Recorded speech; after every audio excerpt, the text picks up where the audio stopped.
Somos el grupo número 3, compuesto por Jonathan Ovalle, Ana Milagro y Catherine Fernández y su servidora Luz Morel. El día de hoy les estaremos explicando acerca de lo que es el shock. Por mi parte, les estaré hablando acerca de las generalidades. Sin importar la causa que produzca el shock, este es la incapacidad para cubrir las necesidades metabólicas de la célula y las consecuencias que esta produce.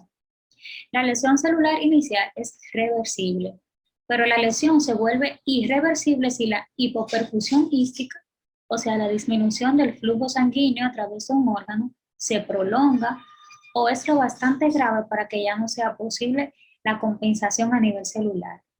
La evolución del conocimiento del estado de shock y los procesos patológicos que conducen a este tuvieron sus mayores avances en el siglo XX, cuando maduró la apreciación de la fisiología y la fisiopatología del shock.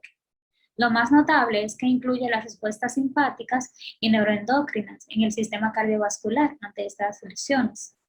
Por lo general, las manifestaciones clínicas de estas respuestas fisiológicas son las que llevan a los médicos a encontrar el diagnóstico del estado del choque. Además, sirve de guía para el tratamiento de los pacientes con esta patología. Sin embargo, los parámetros hemodinámicos como la presión sanguínea y la frecuencia cardíaca son mediciones más bien insensibles del choque y debe considerarse algún otro parámetro para ayudar al diagnóstico temprano y el tratamiento del paciente en el estado de choque. La estrategia general para el tratamiento de estos pacientes ha sido empírica. Asegurar una vía respiratoria con ventilación adecuada y la restauración del volumen vascular, además de la perfusión de los tejidos. Vamos a conocer un poco de lo que son los antecedentes. El estado de choque es la apreciación de que el cuerpo intenta mantener el estado de homeostasis. Claude Bernard sugirió que el organismo intenta mantener la constancia del ambiente interno contra las fuerzas externas que altera el medio interior. Pero Cano complementó estas observaciones e introdujo lo que fue el término de la homeostasis. Él enfatizó que la capacidad de un organismo para sobrevivir se relacionaba con la conservación de la homeostasis. El fracaso de los sistemas fisiológicos para el organismo contra las fuerzas externas tiene como resultado la disfunción orgánica y celular, que se conoce en términos clínicos como estado de choque. Primero él describió lo que es la respuesta de lucha o huida, generada por las concentraciones altas de catecolaminas en la sangre. Las observaciones de Cano, extraídas desde los campos de batalla de la Primera Guerra Mundial, lo llevaron a proponer que el inicio del estado de choque era consecutivo a una alteración del sistema nervioso que tenía como resultado la vasodilatación e hipotensión. Él también señaló que el choque secundario, con su siguiente escape por permeabilidad capilar, se debía a un factor tóxico que liberaban los tejidos. Pero en una serie de experimentos críticos, Alfred Blalock comprobó que el estado de choque en hemorragia se acompañaba de un gasto cardíaco reducido por una pérdida de volumen y no por un factor tóxico. Así que en el 1934, este propuso 4 categorías de choque. En él se encuentra el hipovolémico, el vasógeno, el cardiógeno y el neurógeno, que más adelante serán explicados detalladamente. Pero caben destacar varios puntos. Uno es el estado de choque, que se define como una falta de cubrir las demandas metabólicas de la célula y el tejido y las consecuencias de esto, como ya le había explicado. Un elemento central del estado de choque es el descenso de la perfusión quística, que eso podría ser consecuencia directa de la causa del estado de choque, como en el hipovolémico hemorrágico, cardiógeno o neurógeno. El choque también podría ser secundario a moléculas o productos celulares sintetizados o liberados que inducen la activación endotelial celular, como en el choque septicémico o el causado por traumatismo. Ante las respuestas fisiológicas del choque, se basa en una serie de señales aferentes, que son las sensitivas, y respuestas eferentes, que incluyen señales neuroendocrinas, metabólicas e inmunitarias inflamatorias. También la base del tratamiento del choque hemorrágico hipovolémico incluye reanimación de volumen con hemoderivados, lo que es en el caso del shock hemorrágico, que en el control oportuno de la hemorragia es esencial e influye en el resultado. Para la prevención de hipotemia, acidemia y coagulopatía son esenciales en el tratamiento del choque hemorrágico. La base del tratamiento del choque septicémico en la reanimación con líquidos, el inicio de antibioticoterapias adecuadas y el control de la fuente infecciosa. Esto incluye lo que es el drenaje de las colecciones de líquidos infectados, eliminación de cuerpos extraños infectados y desbridamiento de los tejidos desvitalizados. También se usa una combinación de parámetros fisiológicos y marcadores de perfusión orgánica y oxigenación ística para determinar si los pacientes están en estado de choque y vigilar la eficacia de la reanimación. Pero también hay varios desafíos actuales. Varios desafíos actuales que incluyen ir más allá de la reanimación con líquidos con bases en los parámetros de valoración de oxigenación en los tejidos y usar estrategias terapéuticas a nivel celular y molecular. Este método ayudará a identificar a los pacientes compensados o a sujetos en fases tempranas de la evolución de la enfermedad. Iniciar el tratamiento adecuado y permitir la valoración continua de la eficacia de la reanimación. También las investigaciones actuales se enfocan en identificar los fenómenos celulares que a menudo ocurren en paralelo a la disfunción orgánica, la irreversibilidad del estado de choque y la muerte.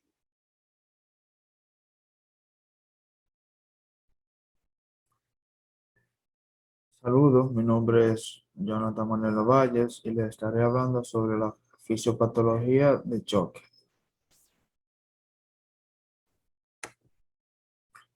Las respuestas fisiológicas iniciales en el choque están impulsadas por las imperfecciones hídricas y el desarrollo del déficit de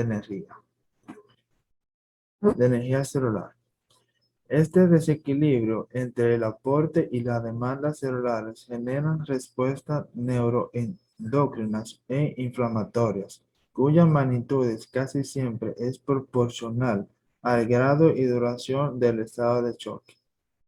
Las respuestas específicas difieren con la base en las causas del estado de choque, ya que ciertas respuestas fisiológicas están limitadas por las alteraciones insistentes, por ejemplo. Las respuestas cardiovasculares impulsadas por el sistema nervioso simpático se amortiguan mucho en el choque neurógeno o septicémico.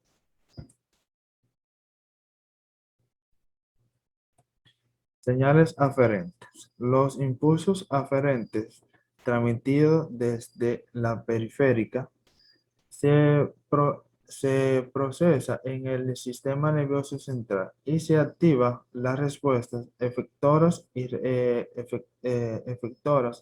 refleja o impulsos eferentes. Tales respuestas efectoras tienen como fin expandir el volumen plasmático, conservar el riesgo periférico y el aporte de oxígeno a los tejidos y restablecer la hemostasis. Los impulsos aferentes que inician las respuestas intrínsecas de adaptación del cuerpo y converger el sistema nervioso central se originan en diversos sitios. El acontecimiento desencadenante inicial es la pérdida de volumen sanguíneo circulante. Señales aferentes.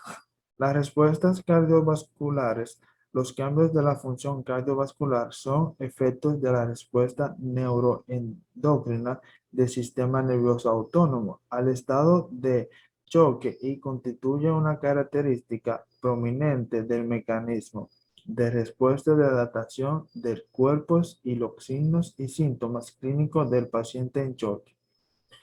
La hemorragia causa duración en el retorno venoso al corazón y disminuye del gasto cardíaco.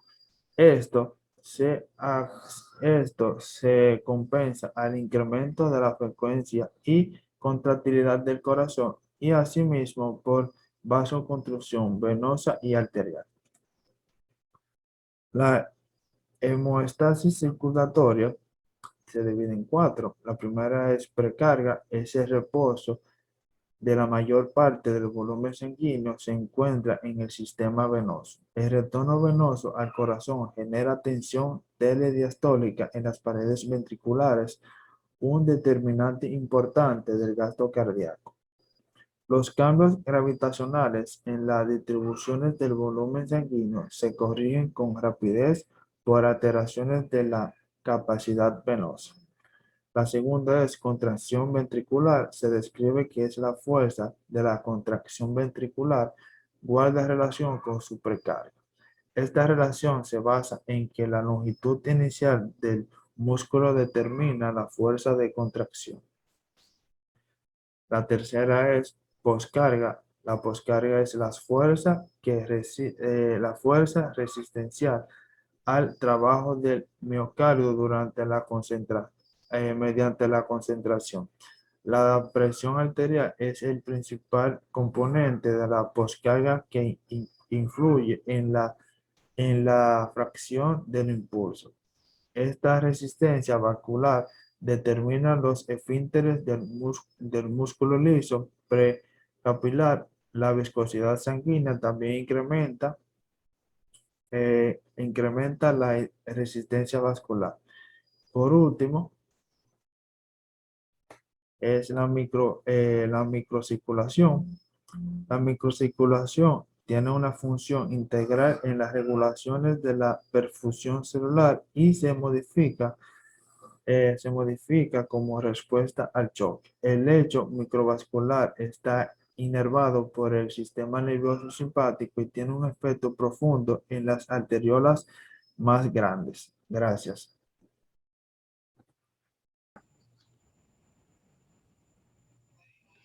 Hola, yo le voy a estar hablando acerca de los choques, de la formación de choques, de los tratamientos que se toman en cuenta a un paciente que llega a emergencia con lo que es un choque hemorrágico y también le voy a estar hablando de los tipos de choques y las medidas que se deben de tomar con estos pacientes.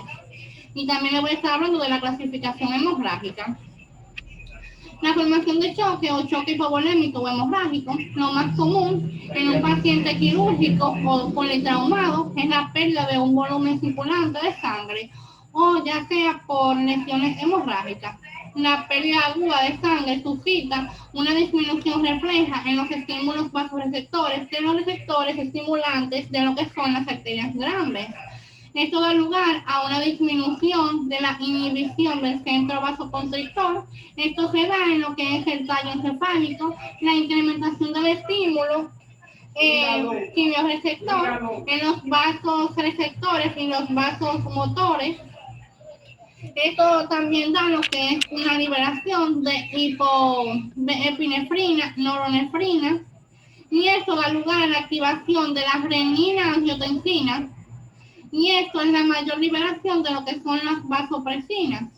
El tratamiento del shock hipovolémico o hemorrágico principalmente es empírico, ya que cuando el paciente llega a emergencia no se tiene concreto el punto de la hemorragia.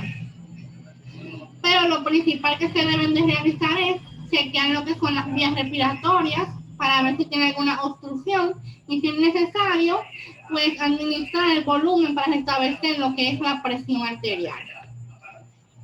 Tenemos un choque hemorrágico, es hemorrágico hasta que se demuestre lo contrario o haya un punto X de que se pueda determinar que es por otra razón o otro motivo. Pero cuando un shock hipovolémico llega a emergencia, siempre es por una hemorragia hasta que se demuestre lo contrario. Los principales signos que se pueden notar en una persona que llega con un shock es la ansiedad, la agitación y a veces la inconsciencia. El paciente puede estar confuso. La ausencia o inestabilidad de lo que es el pulso periférico. También tenemos que un choque se toma en cuenta cuando el paciente ha perdido de un 25 a un 30% del volumen sanguíneo. Es posible que la pérdida de una gran cantidad de sangre no manifieste signos hasta que una persona puede llegar a lo que es un choque o un paro respiratorio. Pero tenemos que la taquicardia, la hipotensión, estos son signos que se presentan cuando ya un paciente ha perdido demasiada sangre, cuando ya el paciente está débil, y aquí se inicia lo que es la descomposición fisiológica. Aquí yo puse una imagen mostrando pues una ilustración de las medidas que se deben de tomar en lo que es la ventilación. También podemos decir de las respuestas clínicas fisiológicas de la hemorragia y la clasificación de la magnitud. Tenemos que una hemorragia se clasifica según la magnitud de la pérdida de volumen. Tenemos un ejemplo de un paciente que pierde un 15%, que esto equivale a 700 a 750 mililitros. En un paciente que tiene 70 kilogramos puede ocasionar pocas alteraciones no notorias, pero en un paciente que pierde un 30%, ya esto viene siendo un poquito alterado porque equivale a 1.5 litros de pérdida de volumen sanguíneo. Este puede presentar lo que son la producción de taquicardia leve, taquipnea, ansiedad, inconsciencia, confusión, pero tenemos ya el punto 3, que es cuando el paciente ha perdido un 40%, que viene siendo 2 litros de sangre. Ya en este caso la vida del paciente peligra si no se toma en cuenta y se toman las medidas necesarias. Ya en el paciente, cuando ha perdido 2 litros de sangre, puede llegar inconsciente o hasta llegar al coma. También tenemos que un paciente joven no obligatoriamente tienen que alterarse los parámetros de la presión hasta que este no aguanta más y llega a lo que es un colapso cardiovascular precipitado de emergencia sin estar esperando. Tenemos también que en personas mayores pueden tomar medicamentos que provoquen hemorragias, como son la guapirina, ácido salicílico y los medicamentos que tienen lo que son los bloqueadores beta. Estos también pueden incitar lo que es una hemorragia repentina.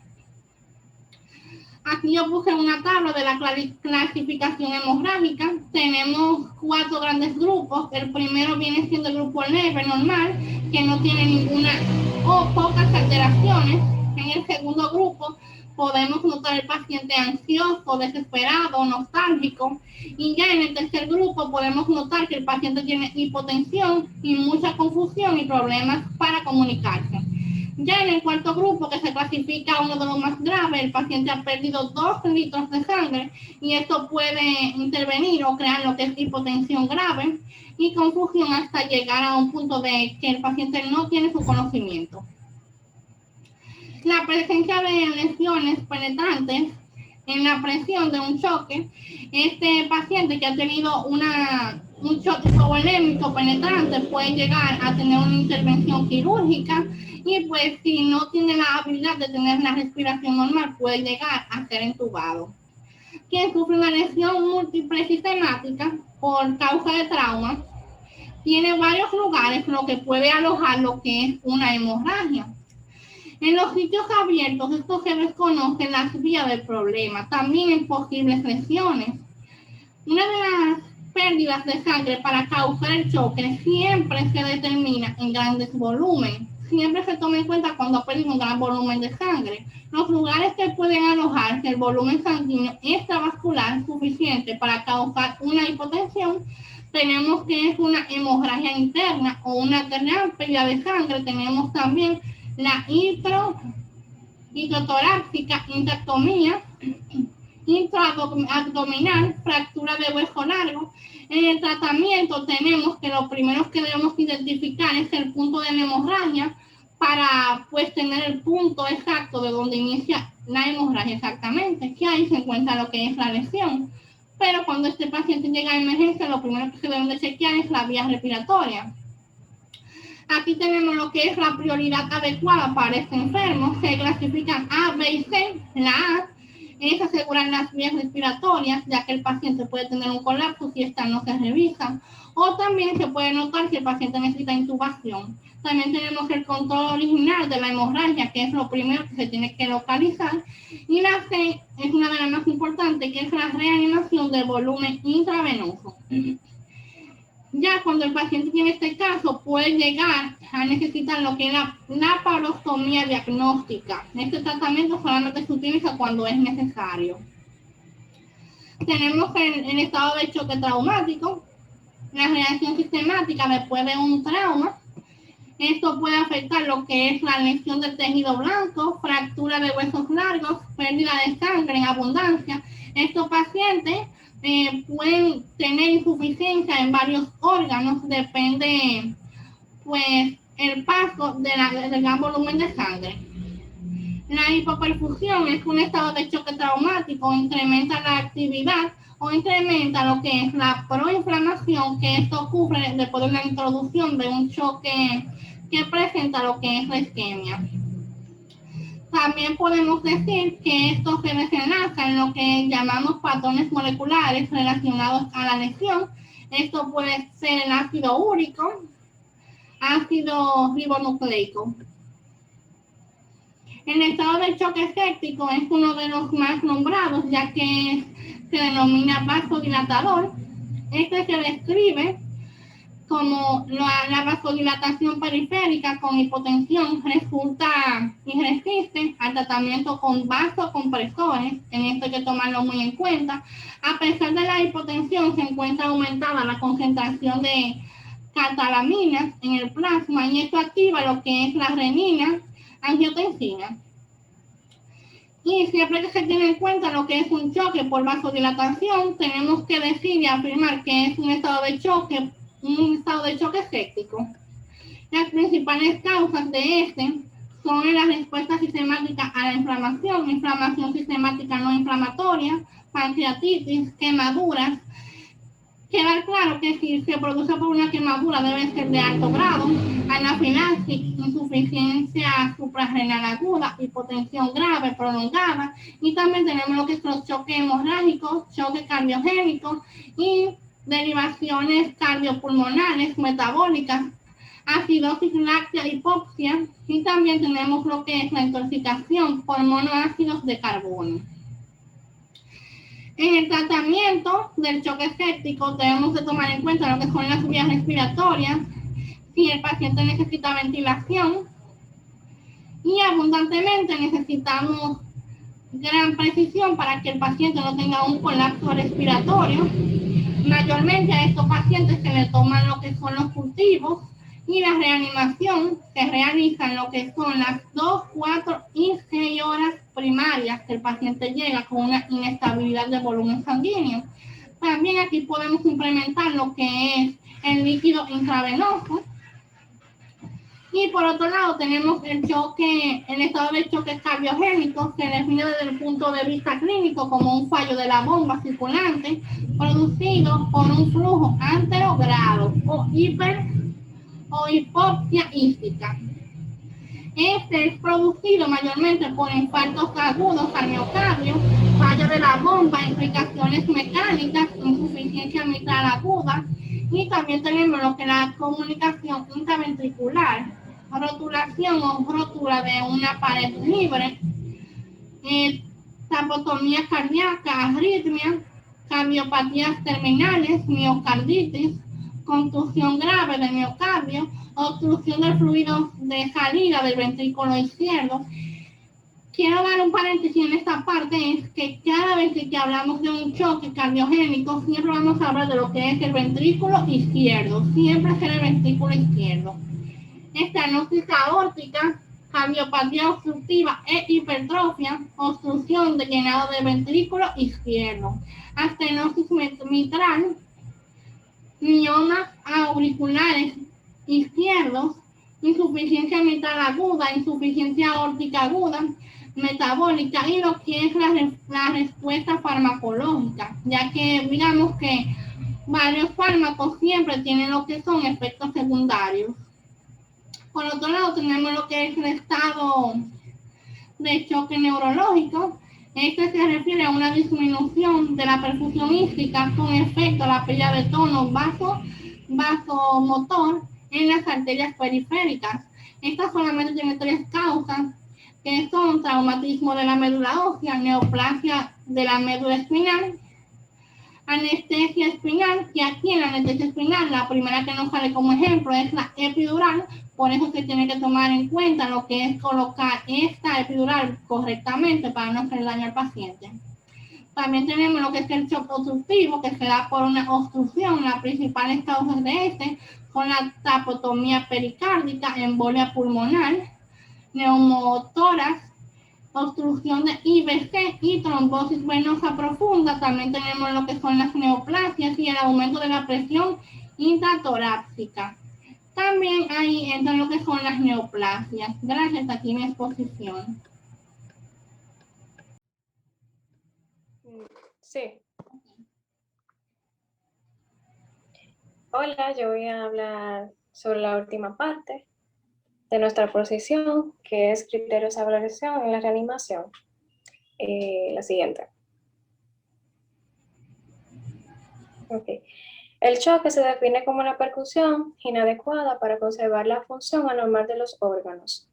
Con el metabolismo anaerobio prolongado, se acumulan los ácidos hísticos y el déficit de oxígeno. Por consiguiente, el objetivo del tratamiento del estado es establecer la función adecuada del organismo y la oxigenación cuando se corrige la déficit de oxígeno y la acidosis hídrica y se restablece el metabolismo aerobio. Siguiente. La reanimación del individuo en estado de choque requiere valorización y tratamiento simultáneo, con no aparece al principio de la causa del estado de choque. Los tipos más comunes de shock que se encuentran en los servicios quirúrgicos son tres principalmente, que son hemorrágicos, sépticos y por traumatismo. Para optimizar el resultado final en un paciente con una hemorragia, para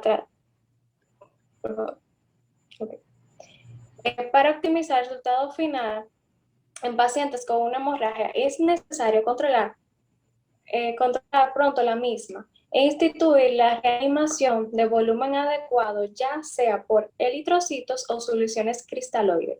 Cualquier intervención que retrase el traslado del enfermo o el paciente al quirófano para controlar la hemorragia aumenta la mortalidad. Y de ahí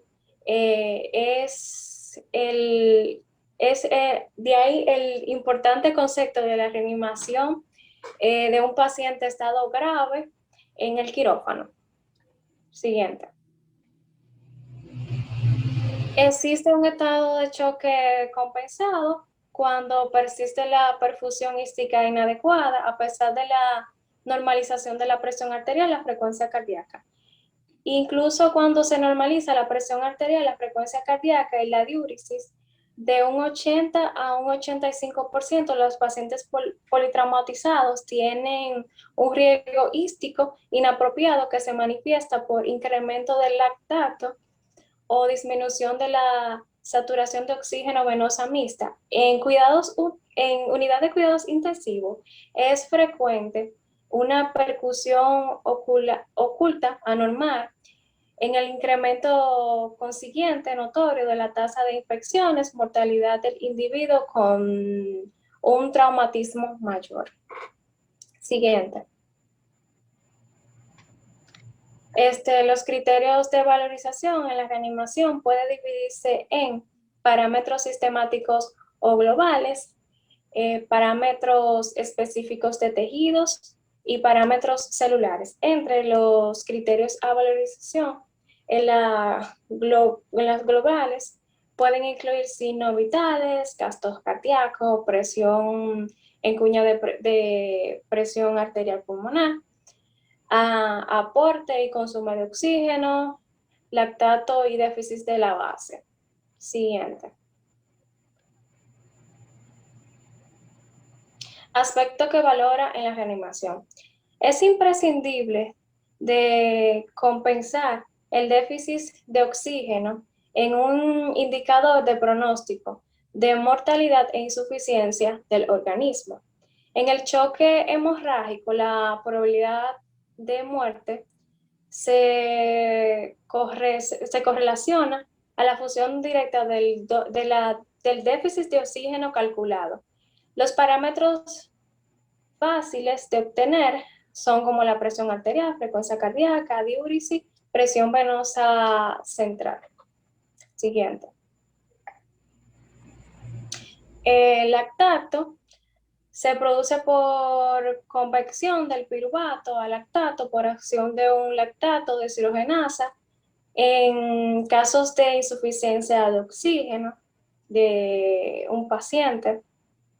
El lactato llega a la circulación y se capta y metaboliza de manera predominante por ya sea el hígado y el riñón. El porcentaje que tiene el hígado es un 50% y el restante es el riñón, que es un 30%. El aumento del lactato sérico es una medida indirecta del débito de oxígeno y por consiguiente una aproximación de la malignidad y duración de la gravedad del estado de choque de un paciente. Siguiente. Déficit de la base. El déficit de la base es la cantidad de bases de milismoles necesario para ajustar a 1 litro de sangre en un pH de 7.40 con una muestra saturada de su totalidad de oxígeno en 37 grados, con un PaCO2 de 40 miligramos de mercurio. La mortalidad de un sujeto politraumatizado puede categorizarse según sea la malignidad del déficit de la base, mediante las primeras 24 horas de ingreso. El déficit de la base puede dividirse en las siguientes categorías, que son 3. La leve, que es de 3 a 5 milismol por litro. La moderada, que es de 6 a 4 milimol por litro. Y la grave, que es de 15 milimol litro. Con tendencia que una mortalidad más alta con el empeoramiento de déficit de la base de un paciente politraumatizado. De hecho, cuando persiste una elevación del déficit de la base o acidosis láctica de un enfermo politraumatizado, un paciente politraumatizado, la causa siempre es por una hemorragia en curso o una hemorragia interna.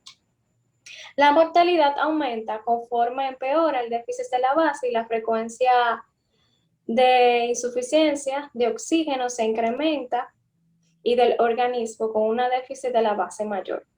En déficit de la base persistente alta se relaciona con el uso anormal de oxígeno y se acompaña de una mortalidad más alta. La vigilancia del déficit de la base en relación a una persona politraumatizada ayuda a estimar el traumatismo y el traslado del oxígeno del déficit de la reanimación. Siguiente. Los factores que pueden alterar la utilidad de déficit de la base en la estimulación del débito de oxígeno son la administración de bicarbonato, hipotermia, hipocalemia, o sea, ventilación excesiva, heparinas, alcohol y cetoacidosis. Siguiente. Tonometría gástrica. El lactato y el déficit de la base indica acidosis hística generalizada. La tonometría gástrica se ha utilizado para valorar la percusión del tubo digestivo. Se toma una muestra de la concentración de CO2 que se acumula en la mucosa gástrica con una sonda nasogástrica diseñada específicamente para ello, con el fin de que el bicarbonato gástrico es igual a la concentración sérica. Esto se va a calcular el pH con la mucosa gástrica con el pi. El pH debe ser igual a 7.3. Es bajo en casos de menor oxigenación en los tejidos. El pi es un buen indicador de pronóstico si el paciente va en mejoría o va en peora. Los pacientes con el pirinolamab tienen mejor resultado que aquellos que tienen un valor por debajo de un pH 7.3. Siguiente. Espectroscopía Cauchy infrarrojo.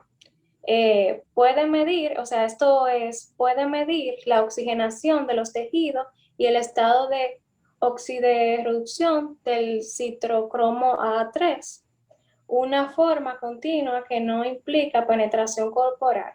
Se puede usar como comparar las concentraciones de oxihemoglobina ística, lo cual demuestra una disfunción de la oxidación mitocondrial, que es independiente del flujo y la necesidad de la reanimación de más amplia. Los sujetos politraumatizados con desacompletamiento de la oxihemoglobina y el citocromo A3 tienen difusión de la oxidorreducción y se ha demostrado que persiste una incidencia más alta en insuficiencia orgánica de un 89% a comparación de un 13%. Siguiente. pH ística, concentración de oxígeno, dióxido de carbono. Por lo general, se emplean sondas ísticas con sensores ópticos para medir el pH de los tejidos y la presión parcial del oxígeno y el dióxido de carbono en sitios subcutáneos, músculos y vejiga. Estas sondas pueden utilizar metodología transcutánea con electrodos de Bragg o sondas percutáneas directas. Siguiente. Índice de volumen teledistáctico en el ventrículo derecho. Al parecer, este indica el volumen teledistáctico del ventrículo derecho. Esto quiere decir que pronostica con mayor precisión la precarga para el índice cardíaco de la presión en cuña de la arteria pulmonar, ya que el 50% de los pacientes politraumatizados tienen isquemia aspláctica persistente que se revirtió al incrementar el índice del volumen teledistáctico del ventrículo derecho. En fechas recientes, los autores describen que la potencia del gasto del ventrículo izquierdo como un criterio de valorización es mayor a 320 miligramos de mercurio por decilitro por minuto al cuadrado, que se acompaña de una mejora de la recuperación del déficit de la base y el índice es más bajo de difusión del organismo después de la lesión. Hasta aquí mi exposición. Muchas gracias.